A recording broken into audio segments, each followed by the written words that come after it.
Pai, não sabemos o que nos espera nesta quinta-feira, mas uma coisa te pedimos.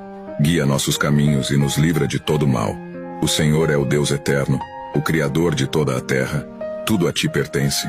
Neste dia que se inicia, colocamos diante de ti nossos planos, sonhos e desafios. Que tua sabedoria infinita nos oriente em cada decisão, e que tua mão forte nos sustente em cada passo. Que possamos encontrar em ti a força necessária para enfrentar qualquer adversidade. Pedimos, Senhor, pelo bem-estar de nossas famílias. Que tua presença amorosa os envolva e os proteja, trazendo paz aos seus corações. Ilumina, Senhor, aqueles que estão passando por momentos de dificuldades. Que eles possam encontrar conforto e esperança em ti. Agradecemos, Pai, por mais este dia que nos dás, e por todas as bênçãos que continuamente derramas sobre nós. Que nossos corações estejam sempre voltados para ti, em gratidão e adoração. Em nome de Jesus. Amém.